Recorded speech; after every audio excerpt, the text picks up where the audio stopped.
You have not sent the message yet. But you have already written it 40 times in your head. You have imagined how they will respond. You have prepared your reply to that response. You have prepared a reply to the reply after that. You have run the whole conversation through 3 different versions. The one where it goes well, the one where it goes badly, and the one where they say something unexpected that you did not plan for and now need to account for. And none of this has happened. The message has not been sent. You are sitting with a completely imaginary conversation that has already exhausted you. Or you are about to walk into a room, a meeting, a difficult conversation, a situation with someone you are not sure about, and you have been rehearsing it for the past 2 days. What you will say, what they will say. The exact wording of the part where you make your point clearly, without sounding defensive. The response you will give if they say the one thing you are most hoping they do not say. And when the actual conversation happens, it goes nothing like any of the versions you prepared. And somehow that is both a relief and deeply unsatisfying at the same time. If this sounds like your brain, there is a specific psychology underneath it. And it is not what most people assume it is. The brain is fundamentally a prediction machine. Its primary function, more fundamental than thinking, more fundamental than feeling, is to model what is going to happen next. It does this constantly, automatically, below the level of conscious thought. Every situation you enter has already been partially constructed by your brain before you arrive in it, based on everything it knows about situations like it. For most people, this predictive process runs quietly in the background. The brain makes its guesses, updates them as new information arrives, and moves on without drawing much attention to itself. But for people who rehearse conversations, the predictive process has been turned up significantly. The brain is not just making background guesses. It is running full simulations, detailed, peopled, emotionally textured scenarios that play out in real time with the vividness of actual experience. And the reason it is doing this is not because something has gone wrong. It is because somewhere in that brain's history, being unprepared for what came next had real consequences. And the brain learned that more preparation meant more safety. So it prepares, constantly, even when the situation does not warrant it. Even when no amount of preparation will make the actual conversation go the way the rehearsal did. Psychologist George Kelly developed a framework in the 1950s called personal construct theory.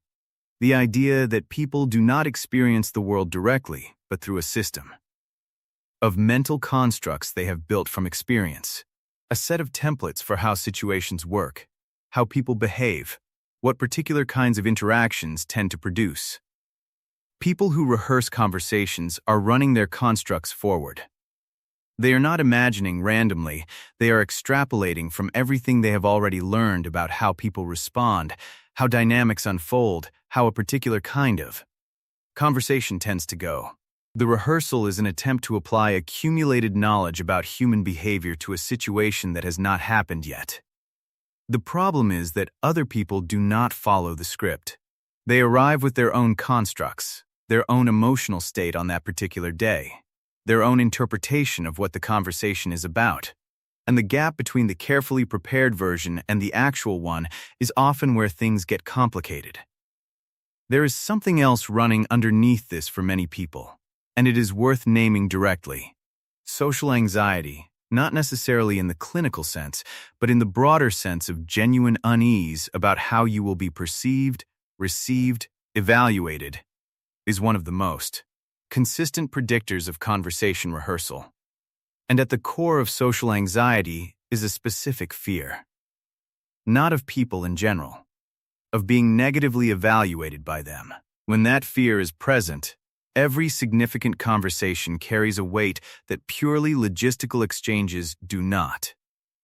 It is not just about getting the information across. It is about how you come across while doing it. Whether you sound competent, whether you say the wrong thing, whether the other person leaves the conversation with a lower opinion of you than they came in with. And rehearsal is the brain's attempt to manage that risk. If I have already been through every version, I will not be caught off guard. If I have already prepared the right words, I will not say the wrong ones.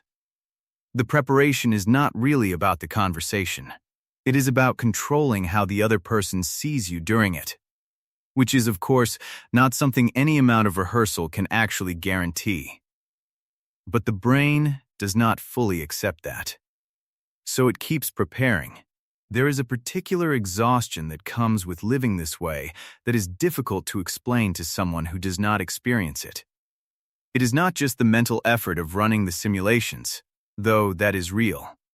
It is the emotional cost of having already lived through multiple versions of something before it has even happened.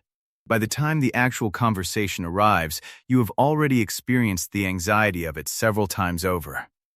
You have already felt, in some rehearsed version, the discomfort of it going wrong.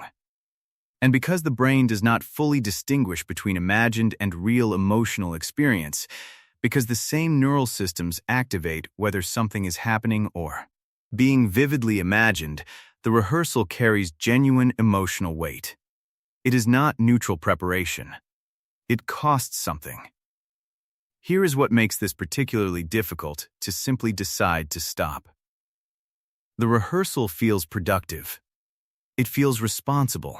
It feels like the sensible thing to do before a situation that matters. And occasionally it genuinely helps. Occasionally the preparation means you say something more clearly or handle something more gracefully than you would have without it.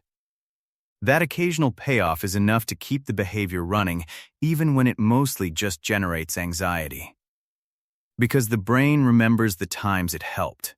It uses those instances as justification for the next rehearsal. And the next. Psychologists call this negative reinforcement maintenance, a behavior persisting not because it consistently produces something good, but because it occasionally prevents something bad. The avoidance of a bad outcome, even once, is enough to keep the pattern running indefinitely. What sits underneath all of this, in almost every person who experiences it, is a desire for something that rehearsal gestures toward but cannot actually provide. Certainty. The guarantee that the conversation will go okay, that you will not say the wrong thing, that the other person will receive what you are trying to say the way you are trying to say it. That guarantee does not exist. Not in any conversation. Not with any amount of preparation.